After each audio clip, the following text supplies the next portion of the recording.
Hi, everyone. Welcome on in to the LGBTQIA plus branding panel, Queer AF. We are so excited to be holding this panel with a bunch of excellent queer content creators here to share their expertise with us on their brands and everything. And for those of you that don't know me, my name is Sierra Mist. I'm a queer drag content creator here on Twitch. I'm sorry I'm not blue today. That's just, I know that is the brand and it's the branding panel, but it's just not happening. My pronouns are he, she, and they, and we're gonna do some quick introductions to make sure we know who everyone is. We're gonna go in the order of the overlay. So Jude, why don't you go first? Hi, hello, it me. I am your local mermaid queen. I am very loud, very gay, very chaotic. I do a lot of indie, rom-com, dating sim games, also a lot of DBD. And I also yell a lot on Twitter. And Justin. Yeah, my name is Justin. I'm Justin_Nick on Twitch. My pronouns are he, him. I play a lot of story-driven games, but I love horror games, especially. I've been playing a lot of horror games. And I'm super excited to be on the panel with everybody. And even though Brian is in Toph's spot right now, Toph, why don't you go? Hi, my name is Toph. I currently live abroad in Tokyo, Japan. I do a lot of Nintendo variety content, including Animal Crossing, which I occasionally stream in Japanese and live translate. It's really exciting to be part of this panel. And yeah, I can't wait to have good conversations with everyone today. Fantastic. Okay. Yeah, we are dealing with the technical difficulties. Don't worry about it. We're going to keep going with our intros. Brian, why don't you tell us who you are again? Yeah, hi, I am Brian, Urban Bohemian, variety streamer on Twitch, doing all kinds of fun stuff and loving that we get to do this. Fantastic. And Seal?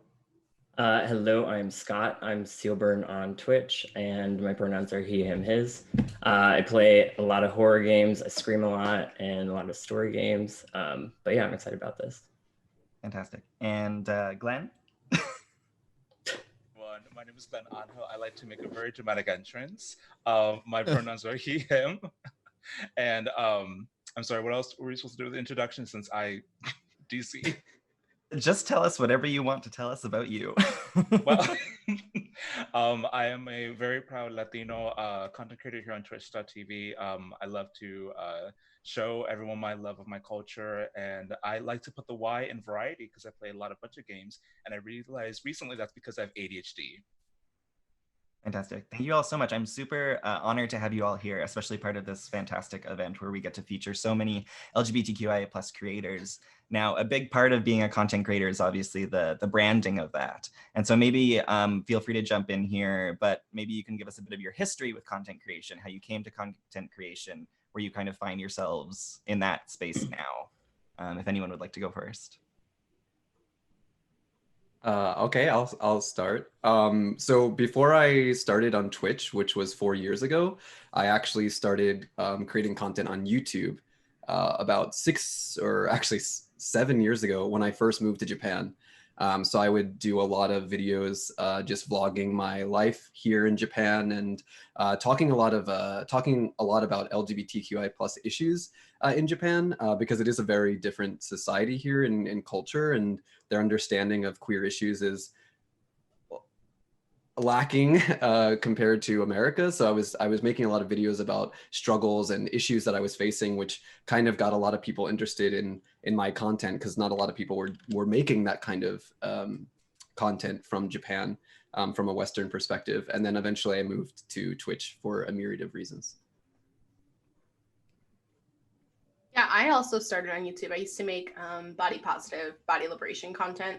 And I also started like vlogging back when I was like 17. Like I did YouTube for about like 5-6 years. And then last October, I was like, no. And then I quit and pivoted to Twitch because I like wanted to be able to be queer and myself and be able to speak about the things that I cared about. And YouTube itself doesn't necessarily foster for a left like mindset, and like it doesn't really allow you to be yourself. You kind of have to like pigeonhole yourself into this tiny little bubble, and you don't really get to explore facets of yourself that inspire joy or inspire just creativity in general. So yeah. Yeah, I'll go next. So I started on social media probably in 2013 on Instagram, and sort of a similar thing with Jude. I sort of fell out of love with it, I guess, because it's very two-dimensional. I definitely didn't feel like I was able to fully express or necessarily be myself. You take a photo for 30 seconds and then you post it, and that's what everybody thinks a day in the life is, right? And that's just obviously not the case. So probably 3 years ago, actually my 3-year stream anniversary is coming up, I discovered Twitch.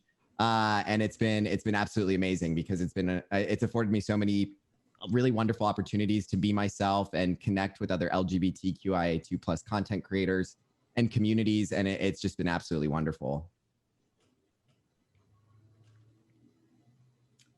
I can go. I think for me, I started pretty recently, like December-ish, just like straight onto Twitch. But like for working wise, I work in media and like brand marketing. So like from like the career part, like I was helping people create content in a way. So it's like interesting for me to like be in that space now of like, now I'm the one creating content, but. So I started about February of last year on Twitch. I remember seeing people, it was like a really like amazing, just seeing people like essentially being live, being entertainers, helping people just like have that form of entertainment where they don't have to like go out for a concert or whatever. And I remember looking at like a bunch of guys like, I want to do that. Once they started, I remember hearing about others saying, you want to be on other platforms. And when I started doing research, I saw that others that try to use Twitter as a means of like growing their Twitch audience would just have like, I'm going live posts, like nothing but the going live posts. So then I thought, I want to try to do something different. So I tried to challenge myself every time I went live, making like a short little video here and there, like of whatever game I was playing. And then after a certain point, a few of them started to go a little bit viral. And I just, it was a lot of fun. And essentially it's a great way of me just practicing my writing, practicing, my comedy and just giving joy to others. Wow. I guess I've been like doing content creation on the internet for a very long time, really, since like blogging was a thing. And it's never been like I never kept my identity separate. Like it's always been slapped on there, like whether it was like subtle, like a rainbow flag, or whether I just basically had like man crush posts that I was writing. And from that, it moved on to talking about like life living where I live, and moved on to Instagram. And I feel like it's never really been apart from it. I kind of almost make a point of like, okay, how can I actually make this way more clear the moment somebody arrives, because I don't want them there if they're not okay with it. Mm-hmm. Yeah, and I guess that kind of is the great segue into our next topic, which is kind of what are are there difficulties that any of you have faced with that branding of LGBTQIA+? Ryan, you talk about trying to make it more obvious so that it's not even an issue for people coming in. And Jude, you mentioned that you had difficulties on previous platforms and that kind of led to a switch. So maybe we can hear a little bit more about that from you and the others. Yeah, I mean, I came out later. Like, I started content creation, didn't know I was queer, and then went to college, took a gay and lesbian studies course, figured out I was bi, then came out and had to start to integrate that into my content. And the queerness wasn't the problem. I think the bigger problem is like biphobia in general, and like having to deal with people online with biphobia, and like people policing the way that I identify, or people policing the way that I love people, or people policing what terms I use, and then like that really ramped up when I came out as non-binary, because I identify as a non-binary femme. And so people get very touchy about the femme mask, femme butch dichotomy. And people get very, very touchy about people using that as a term. But like, I have always been someone who is going to identify the way that I identify, whether people like it or not. I am someone who really doesn't give a fuck about how you care about me. Like, I'm not for all markets, and I know that. And so like my strength is like being who I am. And so like the reason why I moved away from YouTube wasn't because I was afraid of the people being mean to me on the internet. It wasn't because of that. Like I was going to get that anyway as a person of color, as a fat person. Like I get that regardless. I think I moved away because like I wanted to begin to show joy as resistance, queer joy as resistance, as revolutionary, because so often a lot of us that are marginalized are taught that like your content is only valuable if you're opening your wounds and actively bleeding. And your joy is not as profitable, isn't as successful. And so I wanted to kind of do a 180 and be like, no, I'm going to play games on Twitch. We're going to play Stardew and we're going to have fun. So yeah. Yeah, I think I can sort of dive in here from like my experience starting on Instagram. So when I first started on Instagram back in like 2013, it was very different than it is now. And I remember, so my partner and I are both white, cis gay men. So we occupy an immense amount of privilege within the LGBTQIA plus community. And, you know, probably 2 years into our journey on Instagram, we decided like we have this platform and we know that we have this privilege as well, and that we've been afforded probably followers and a voice that's farther ranging just because of, you know, the color of our skin and being cishet, et cetera, and all this privilege that we have. I remember in probably 2015, we got a very diverse panel together to go to Washington, D.C. to interview the Democratic National Committee, actually. It was a very diverse panel, all different perspectives, you know, trans members of, you know, Asian American, African American, Mexican American immigrant. And when we posted it, nobody cared. And it was the most demoralizing thing that we had experienced, really. And I think that was sort of like the wake up call for me and my partner as well, because we were so proud of this, and we really wanted to share these stories and experiences and use the platform that we have solely because we have this privilege to uplift others. And then when that happened, it didn't matter. And it was so hard getting people to care about it. And it was completely demoralizing for us. And I think that's sort of, you know, led to sort of my pivot to Twitch, because Twitch allows me to sort of have this more three-dimensional, this is who I am and this is what I stand for, and I'm going to talk about it all the time. And I'm not going to back down from these things. And I'm going to use the privilege that I have to call out other white folks who don't use their platforms to do the right thing or to stand up for communities that are marginalized. And so I think for me, the difficulty, and it exists on Twitch too, don't get me wrong, like this isn't just like an Instagram thing. The real change is that all of these platforms need to do more to uplift these communities, because people aren't doing enough to speak out when they have that privilege. And I think especially on Instagram and moving to Twitch, that's been such like a juxtaposition for me, seeing those changes and being able to be more vocal about it. But there's still so much more work to do. And I think that's like a huge difficulty with social media and being able to overcome that.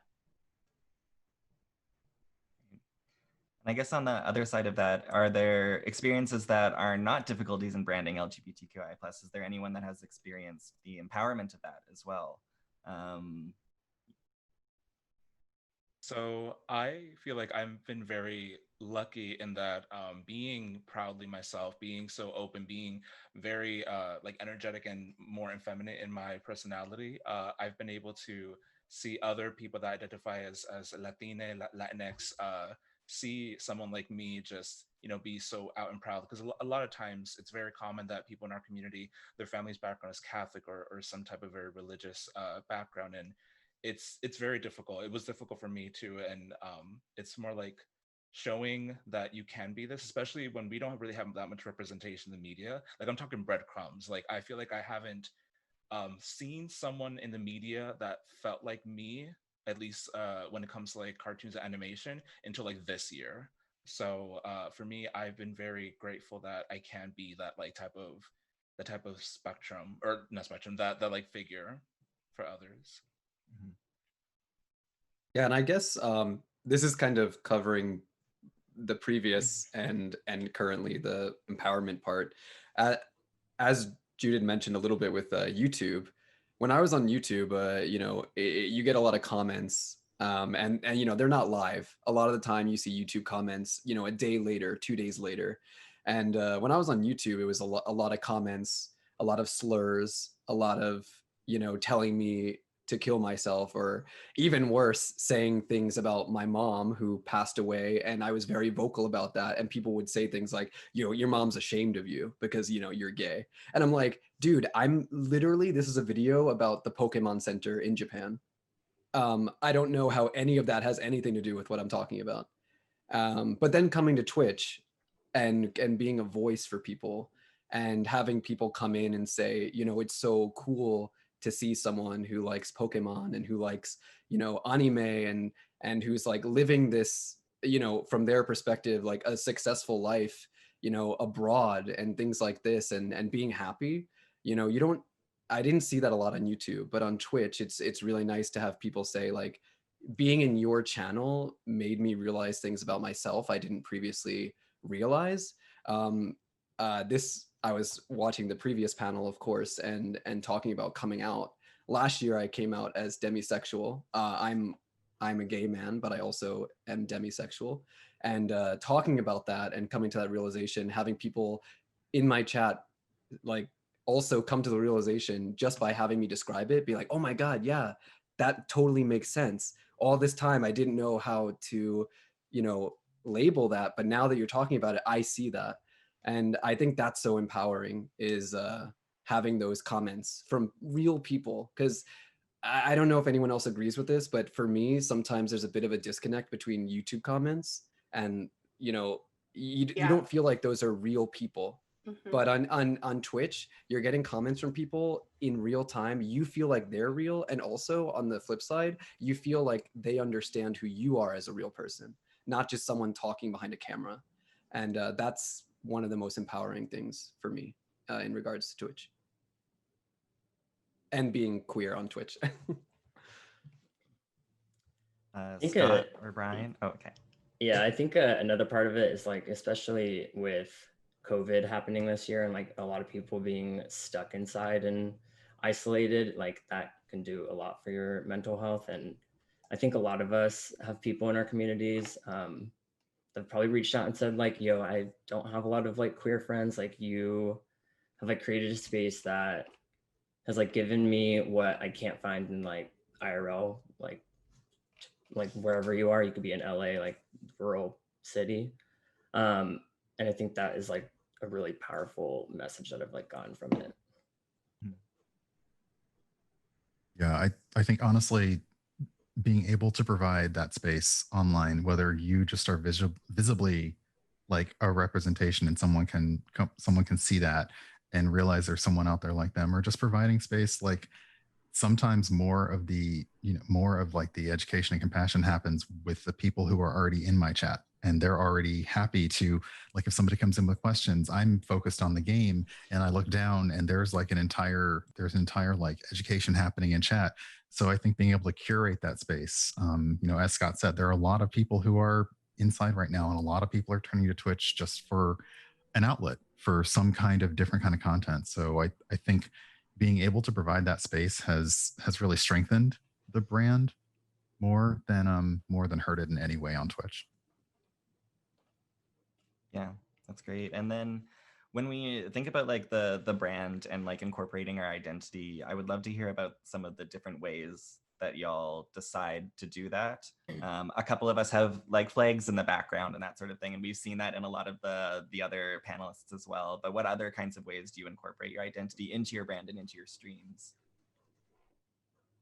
I think that for me, one of the things, like, people know that I'm queer right off the bat, one, because I have a flag in the background, but two, in my raid video, I have a clip of me being excited about bisexual pride, and I wave these two tiny little these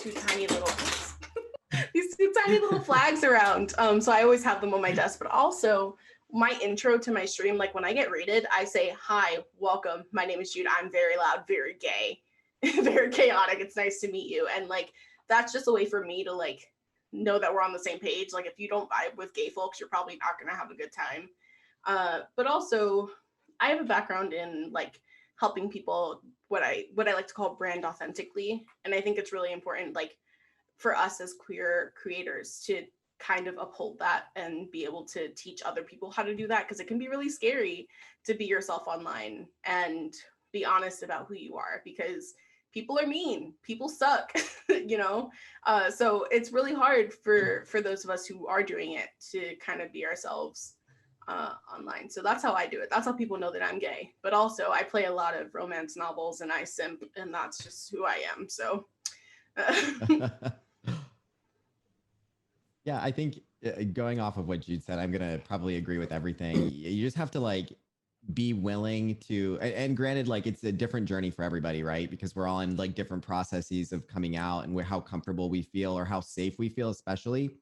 But I think for me, it's just been being unapologetic about who I am and letting people, like Jude said, know right from the jump that like there are things that you cannot do here. You know, if we're going to build like a safe, inclusive space for everybody, like you're gonna know I'm gay, and you're gonna know that like I protect my community. And some of the ways that I do that, and I'm gonna call out Pleasantly Twisted, who was on a panel earlier, talked about, you know, had this wonderful thread about curating your space. And it's not, and I think the thing that I really jumped onto was it's not just about, you know, you don't have to like post every day and be like every single tweet doesn't have to be like this like sounding off, right?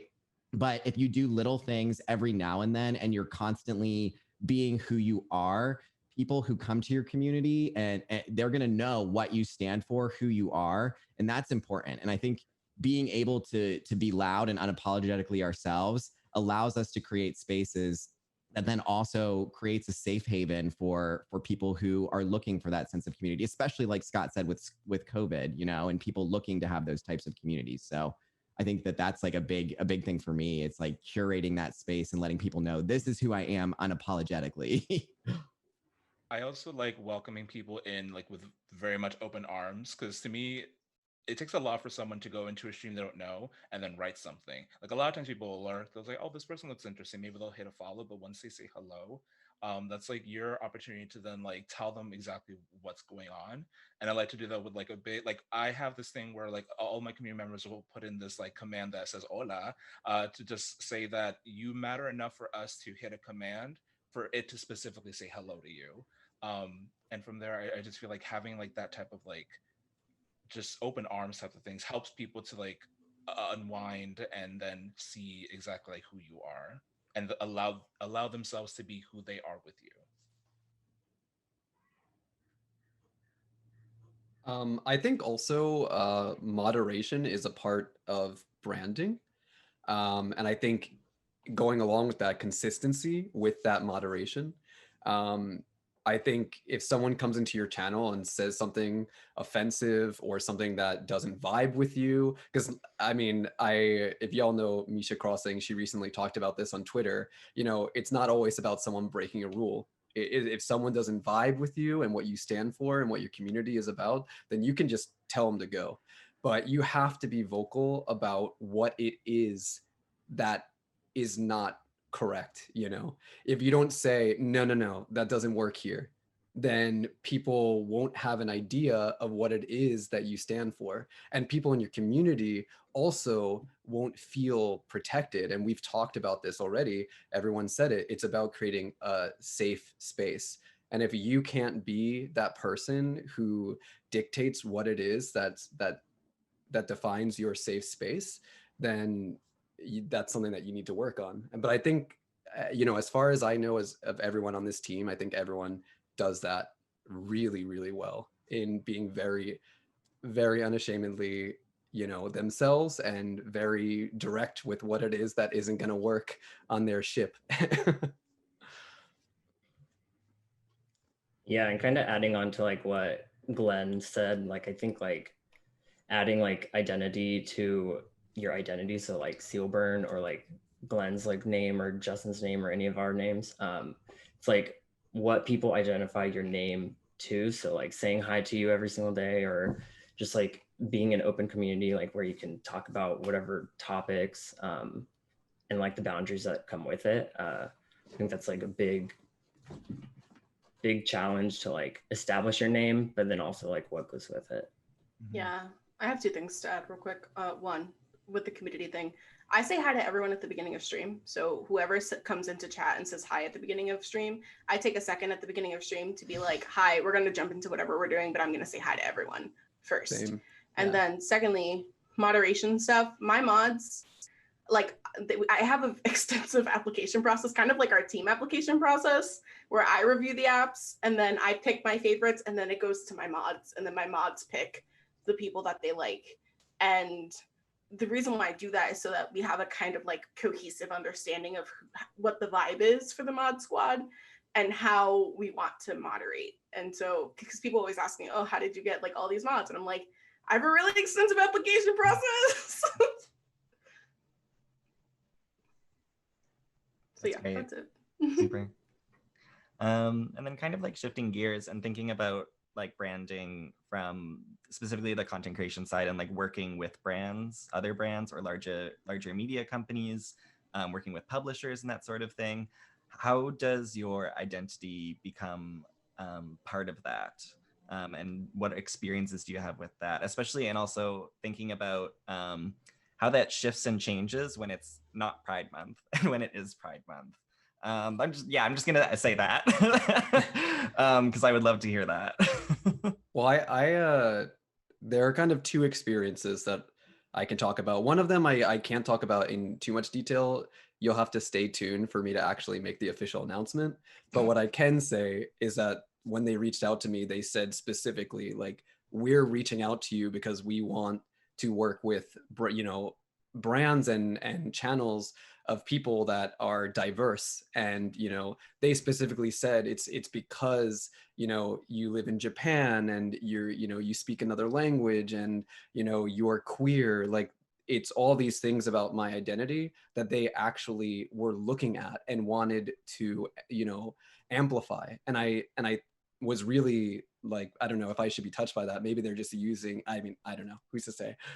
But I'd like to think positively and think, my queer identity, is something that some brands will look at and value, and not just use as a trope, On the other hand, and this is not like a negative thing, but part of my brand is that I'm like family friendly light. I don't necessarily always use a family friendly tag, but my community is pretty family friendly.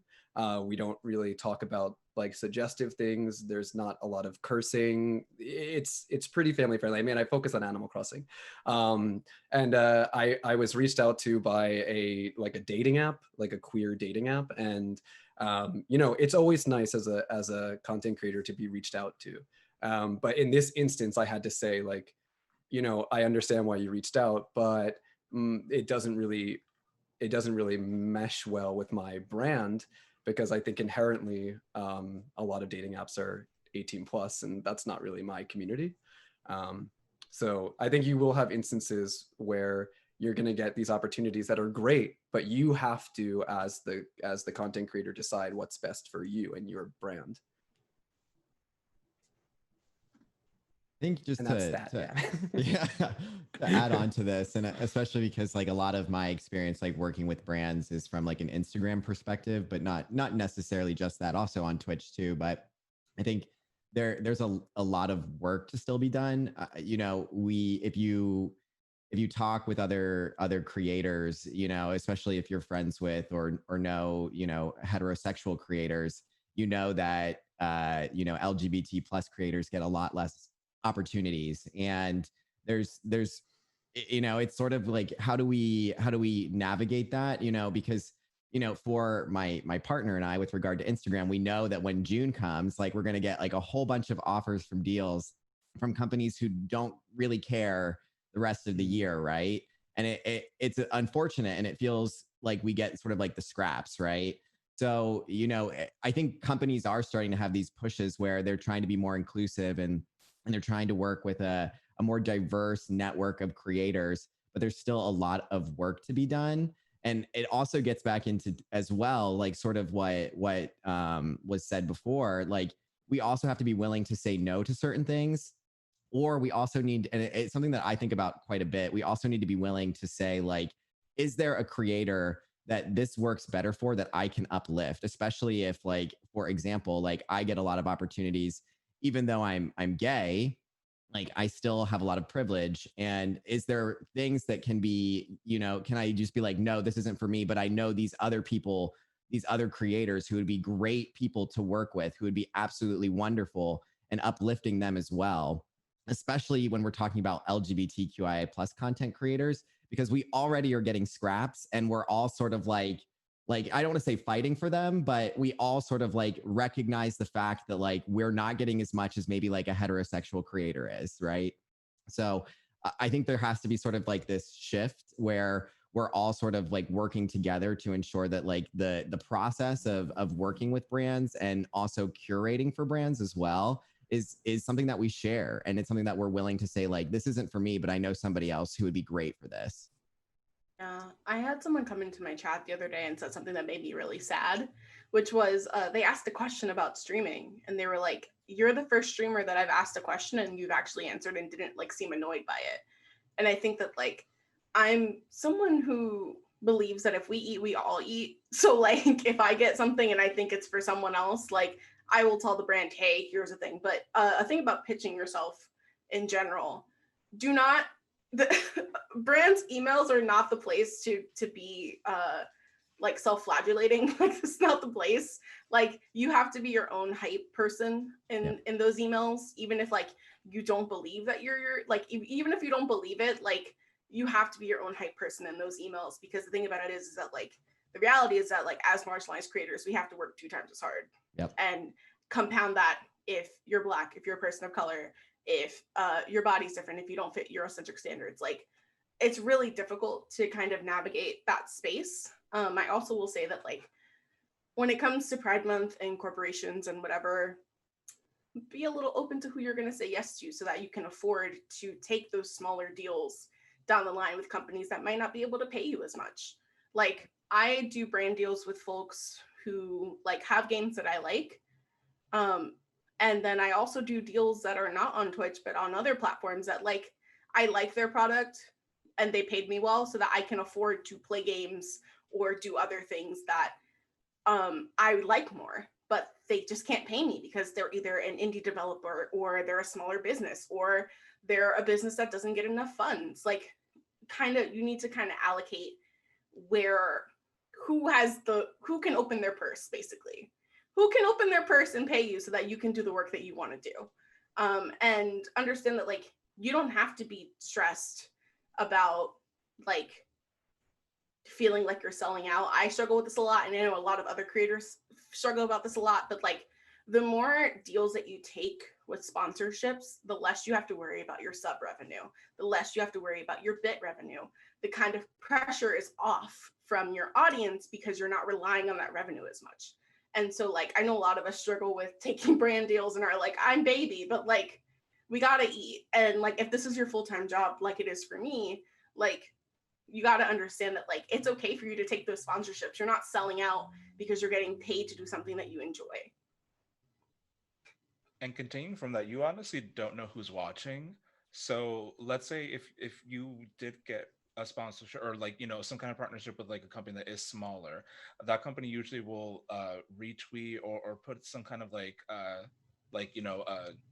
a post about you. There could be a colleague from someone that works in the company that is following the company, sees you and sees what you do. And that's why you want to always continue, not only be your own hype person in your emails, but also be your own hype person in your streams or what any type of like media you're doing, to make sure that you're always giving your best effort. So if anyone even remotely like that has like some kind of opportunity sees you, they're like, let me write them down. And even if that's not today, that could be next month or next year. You really never know. And then from there it starts to build. Even the smallest one thing, because a lot of us, when we're starting out, we think sponsorships are something we can't aspire to, or it's like something so far ahead we don't really think about. But like, if one thing starts, you can make it just snowball.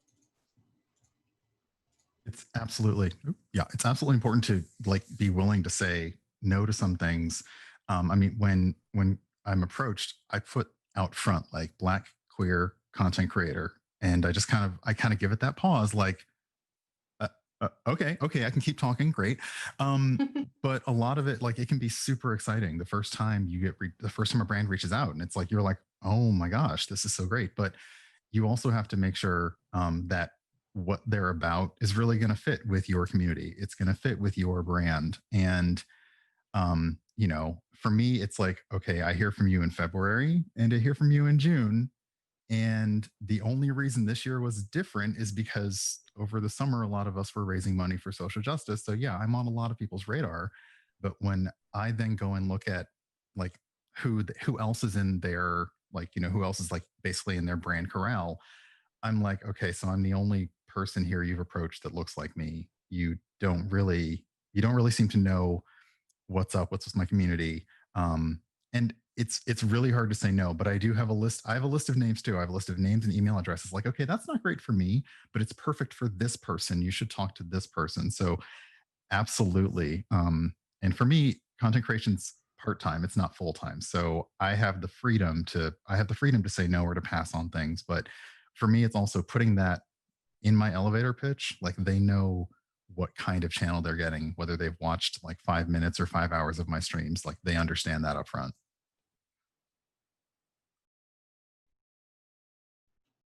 Great. And then thinking about kind of a couple of you have mentioned kind of like the full-time, part-time dichotomy of like content creation and that sort of thing. When thinking about like as a brand maintaining that consistency and that organization, when you're juggling all of these deals and these kinds of things, especially when starting out, thinking back maybe for some of you to earlier days in content creation, how did you manage that, all of that, especially before you made the switch to full-time? Schedule. Consistency is way better for you than quantity. And so you can start off at like 2-3 streams a week, whatever you can do, but make sure that you can do that consistently. And so like if you're working a full-time job, like don't try to also stream 7 days a week. Like let's not do that. And so like for me, even though I'm full-time right now, I only stream 4 days a week because the other time that I'm not on stream, I'm editing for clients. I'm working on other like content. I'm resting because I have fibro. And so like sitting at my desk makes my body hurt. Like, and so like you have to understand that like you don't have to stream 7 days a week, 8 hours to be successful on Twitch. And I think that a lot of us get our idea of who's successful on Twitch based off of people who didn't have to jump as many hurdles. Like when we look at the top people that are on Twitch, they're cis het white men who realistically don't have to jump as many hurdles. And so if we are going by that standard instead of our own standard, we are cutting ourselves short and we are creating like a really like a thing for ourselves where we're going to burn out and not be able to create the content that we want to create. And so it's all about a schedule. It's about figuring out when you want to stream, what you want to stream, how long you want to stream, and then playing with it. Like when I started streaming, I was a nighttime streamer. I streamed at like 6 p.m. And then my body was like, hi, ma'am, we tap out at 7. Let's not. And then I switched to daytime and you know, grew from there. But yeah. I think also, oh, sorry. No, go ahead. No, go ahead. This is us. Okay. This is us. We love each other too much to do this. I'll send you a meme later to make up for it. No. I was just gonna piggyback off of what Jude said with the schedule, but also on top of having a schedule, just being very aware of your own mental health and your own physical health, because a lot of the time, you know, we're having fun, like streaming is fun. And a lot of the time we feel like, oh, I'm having so much fun. It doesn't matter if I'm tired. It doesn't matter if I'm not getting sleep, you know? But at the end of the day, that you have to be consistent with your schedule, with the games, but you also have to be consistent with your energy level, and you need to be consistent in taking care of yourself. When I first started streaming, I mean, I've been streaming for 4 years now. My first 3 years on Twitch, I was working a full-time job. I was streaming over 20-25 hours a week. I was in a relationship, you know, I have my dog. Then I became a student. I'm back in university now, and somehow I was juggling all of this, and people kept asking me, how the hell do you do all that? And I'm like, I don't know. I really don't know. But at the time it was just like, I felt like I was having fun, so I just kept doing it.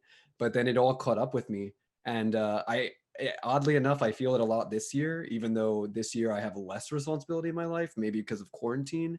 But I feel that it all caught up to me this year. And I'm sure a lot of you can understand me when I say this, but a lot of us feel guilty taking breaks. do not feel guilty taking breaks. And I'm still learning that. So this might be a little bit hypocritical of me to say, but I'm the type of person who apologizes every time I take a break, even if it's for school that I'm paying out of my pocket for, even if it's for work. But like, you have to take care of yourself, and your community wants you to take care of yourself. So yeah. It's also good to continuously reevaluate what you think is successful and a failure for yourself in general. Because when we start streaming, we hear the advice of you keeping a consistent schedule, which makes sense. But just like Jude said, you might need to like reevaluate, like, is this working for me, and changing things, and even success, like think of success in like the simplest form.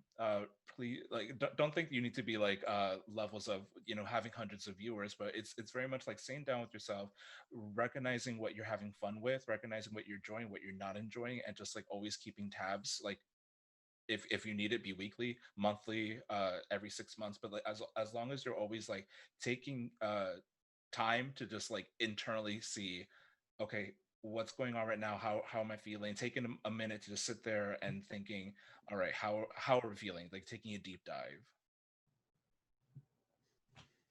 That's like setting a schedule is something I learned very late and I'm still bad at it. Working in like media, it's very demanding. So like I could easily work like a 12-hour day. And so I would always push my stream start time to like 9 p.m. and it was until like midnight. And I was like, that is not happening. But like what Tove said and everything, like taking care of yourself is very, very important. Like just taking one day off is not gonna impact you tremendously for like people viewing your stream. It's better to like just take it. Yeah, sometimes like we're so used to setting boundaries in our chat, but sometimes that self-care is also setting those boundaries with yourself. And like people have said, knowing your limits. Like I'm the same. Like I have a chronic illness. I suffer from fatigue. So I stream 3 days a week for like 2 to 3 hours a stream, and that's it. In terms of organization, like the schedule really helps. And also because of my day job, like I will tell anyone who wants to work with me, or like I'm like, okay, I need a list of requirements. I need a list of like target dates. I need a list of things to hit so that I can work those into my streaming schedule. And the more specific those things are when working with, large or small. Like, oh, you just want me to do a one-off stream? Great. Or you want me to make sure I'm doing X number of posts and streams by this date. As long as I've got that list, I can work that into my schedule, and you don't feel like you're burning yourself out trying to figure out like, well, when is appropriate to do this and when not. But also, yeah, I definitely echo the thing. Like I feel guilty when I have to tell my community, like I can't make another night, or I can't do this, or I'm away. I feel that guilt, but it's also better for you to take care of yourself. Sure, I think about that a lot sometimes. If I not even missing a stream, but missing like a part of a stream. So if I decide not to do drag for a certain stream, but that's so core to maybe what I feel the stream is, just because I don't want to put a bunch of paint all out on my skin and then strip it all off with chemicals because I need that break. You're scared to do those kinds of things. And it's like coming to terms with the fact that like you need to also like build in that care as well. It's just as important to the brand as anything else is. I wanted to ask you all, because especially, again, kind of going back, we've been talking about the use of different platforms, and especially we've seen a lot of new platforms come up like lately. Hello, TikTok. But how are you all engaging across different platforms, managing that? I know a lot of people, a lot of Twitch streamers are using TikTok to their advantage. And some of them are using it very differently. And so what does this like look like for you? And what has been your experience with that? Oh, I'll go. So for me, Twitter has been one of the biggest forms of growth for me on Twitch. So after stream, I'll look at my clips, I'll find the one that's the funniest, I'll edit it, and I'll put it on Twitter. And those clips get shared, and that's how you grow. That's how I think. That's how I've seen other streamers grow. And so I've been using Twitter a lot. But the plus side of this is that I can take those clips from Twitter and put them on TikTok. Work smarter, not harder. And so I put a clip that I edited and I put that on TikTok. And then that clip of me crying about they them pronouns in a video game got me to 2.5K followers on TikTok. And so it's all about figuring out, like, we have all of this content that we do for 3, 4, 5 hours. Repurposing that content is such an important part of creating content so that you're not burning yourself out. If you already have 5 hours of content just sitting there, not doing anything, waiting to be expired because our VODs expire, download the VOD. Pick a 5-minute segment of the VOD. Upload that to Patreon, maybe. Like, there are so many different ways that you can repurpose content. And so for me, it's not a lot for me to moderate because I'm not on Facebook, I'm not on YouTube. And so I'm editing these smaller clips, putting them on Twitch, on Twitter, and TikTok. And now I started Patreon, which is like my substitute to YouTube because I don't want to go back. So I was just like, I'm just going to edit VODs and put them on Patreon. But as far as other social medias go, like, we also have a Discord, like most Twitch streamers do. But my mods, like, take care of my Discord. One of my mods built my entire Discord. Like, she said, I'm going to do it. And I was like, that's fine. And so she did. And so she, although they're not in streams very often, they do control the Discord and how the Discord runs, and helps me with like figuring stuff out, because whenever I fix something, it breaks. So there we go. That's me. Yeah, I really resonate with that, like, work smarter, not harder, because I was a serial burnout person because I thought I needed to be, posting on YouTube, Instagram, TikTok, Twitter, and that it all needed to be unique and like nothing could be like repurposed. And that's just not the case. And I encourage content creators to check in on themselves. Like, what can you handle, like, with the amount of social media that you can take? I know it's like a conversation I had with my partner as well, because Instagram was like our huge platform for such a long time. We tried making YouTube work, and we both worked jobs, and full-time jobs, on top of trying to do content creation, on top of trying to like film videos and edit and be in, like, have your hand in every single pie. And you quickly realize that that's just like not feasible, and it starts becoming not fun then. I think we all love social media, we all love content creation, so we love what we do, but there is a point where you're like doing too much. And comparing to what I did in my full-time job, like, I was working harder on the content creation stuff than I was in my full-time job, just to try to keep up and keep ahead. And I quickly found myself completely burnt out. I wasn't loving it anymore. I was jaded with the platforms because of how I viewed them becoming, et cetera, et cetera. So, it is important to do what you can, especially if you want your communities to grow and you want to get your name out there. And again, this is especially true for full-time content creators. You want to have your hands in those pies, but always check in with yourself, make sure you're enjoying it. And like Jude said, work smarter, not harder. Like, I do the same thing. Like, I really only focus on Twitch, Twitter, and TikTok. And when I talk about Twitter and TikTok, I'm literally using the same videos I create there, because there's no reason for me to spend more time and more energy when it will do just fine doing just that. And so check in with yourself and just like be kind to yourself as a content creator. I'm gonna go with two things. Number one, if you're starting out with a new video editing program, thinking I can't make videos like this, do not worry.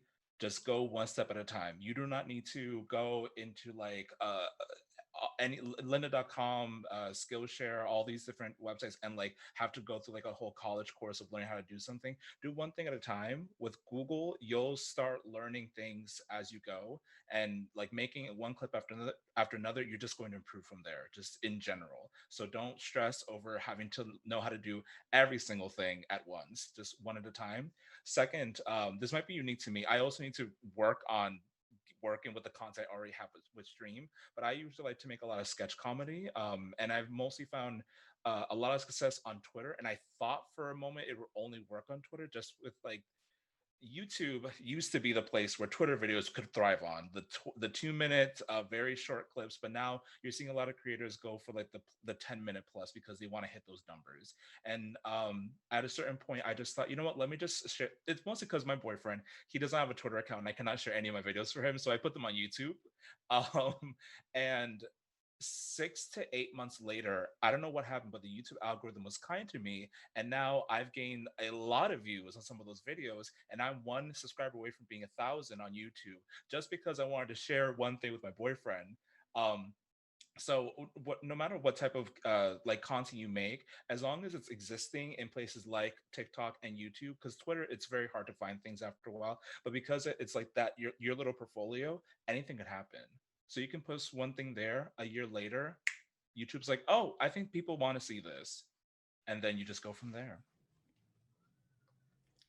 I agree with Glenn, especially for like in the beginning. I always thought you needed to know like Final Cut Pro or like all those like really high tech video platforms, but I make all of my recap videos on the iMovie app on my phone that's free because I don't know how to use all the apps. But like TikTok is a new platform I started using, and there's so many people on TikTok and so many people that have like come into my chat just like reposting the videos that I post on Twitter. It's crazy. Like everyone is on it.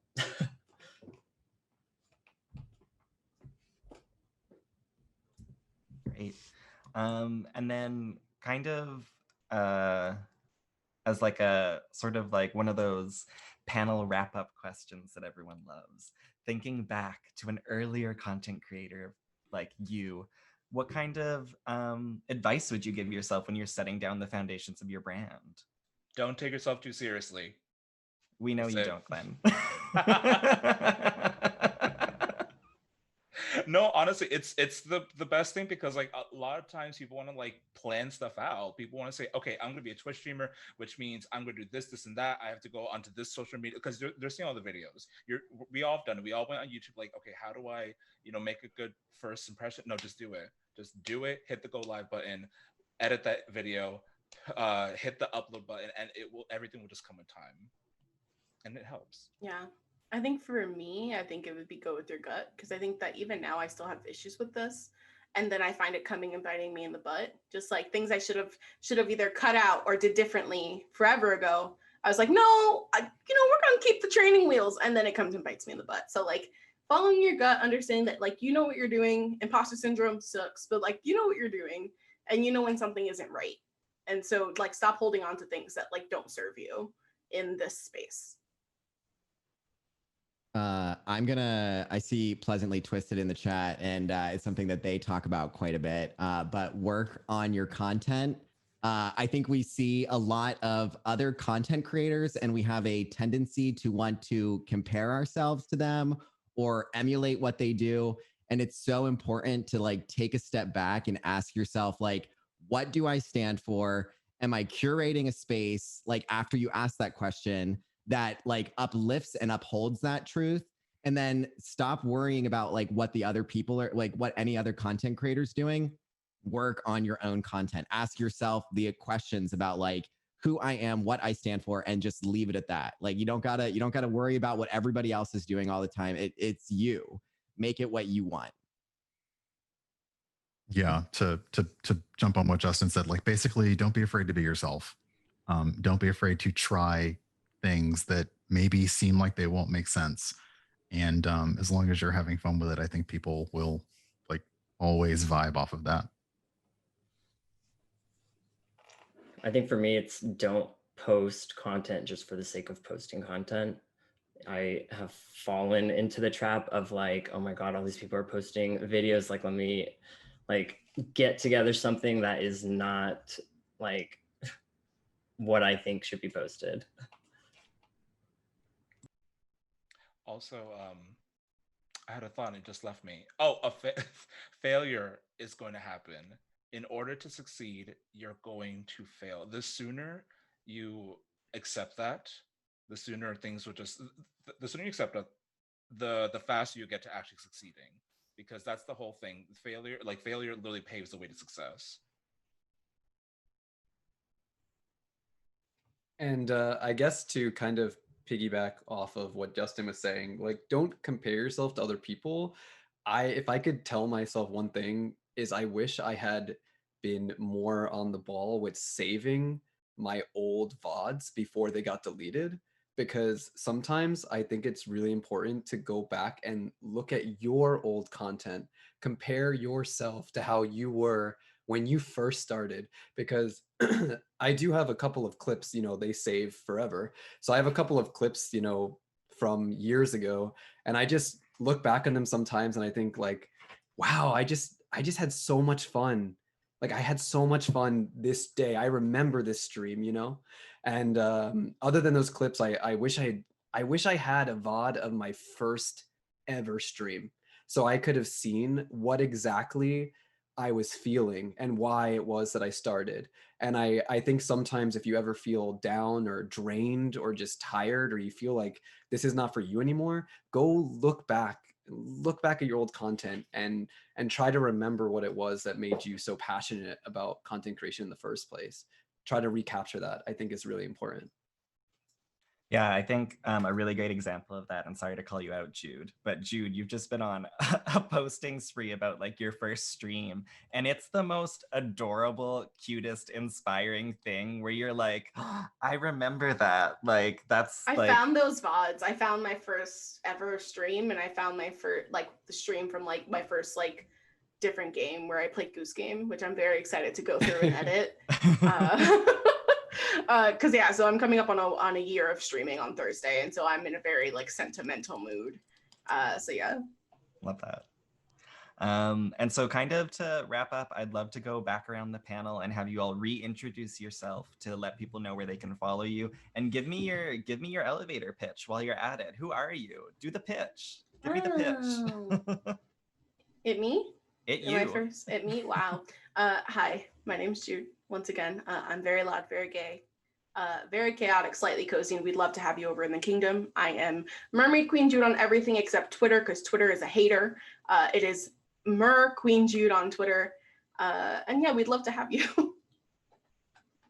Yeah, my name is Justin_Nick. I have a difficult laugh, horrible gameplay, but I would still love it if you all would join. Am I next? Where am I on the wheel? Am I next? It's you. Okay. I'm Toph. That's Toph with the hard O, not Toph like Avatar. I do a lot of Nintendo content, lots of feel-good vibes with Animal Crossing. I'm a big old weeb, and you're welcome to come in and talk about husbandos and waifus with me anytime. Oh, you can follow me at Toph or Toph Games. Toph on Twitch, Toph Games everywhere else. Brian. Oh, I am Brian. I'm Urban Bohemian everywhere, Black queer content creator, and we have a lovely, fun, cozy community. I make lots of ridiculous jokes. I play games badly. I have lots of innuendo. I love disco. If you don't like disco, you will when you're done with one of our streams. And yeah, it's literally Urban Bohemian everywhere. If it's been on the internet, chances are I've tried it. Hi, I'm Sealburn. I play a lot of horror games. I scream very loudly, so you should lower your volume. I talk about Lord Maluma like every single day, and you can follow me on Sealburn on Twitch and Twitter and TikTok. My name is Glenn Angel. That's Spanish. I am a very proud Latina Twitch streamer. I also am multilingual. I play a lot of Final Fantasy 14, Dead by Daylight, Genshin Impact, and like I said, I put the Y in variety because I'm jumping from game to game because I found out I have ADHD. And my pronouns are he, him. You can find me on Glenn Angel on Instagram and Twitch and YouTube. And then hello, Glenn Angel on Twitter. Fantastic. And I'm Sierra Mist, your lemon lime soda. And you can catch me on Twitch every Tuesday, Wednesday, Thursday, sometimes in drag, sometimes I'm blue. Lately, I was green once, and that was a big experience. If you want to come in and you want to get a little bit critical of the games that we're playing, that's the space to come and do that. We love to talk about labor. We love to talk about gender theory. We love to do all those kinds of things there. So thank you all so much for coming out to see the Queer AF branding panel. Next up, You're going to have the TTRPGs and inclusivity panel. So do stick around about 10 minutes. We're going to jump right into that. And then we have other panels for the rest of the day, and we have a day 2 tomorrow. So make sure you come in for that. It has been a pleasure, just if I can have a moment to like be organizing this event, to have all these creators come together. And I'm so happy to see the great response from it. So thank you all so much. And thank you to all my panelists. Please thank them. And now panelists, please wave at your camera. Thank you. Bye, everyone. Bye.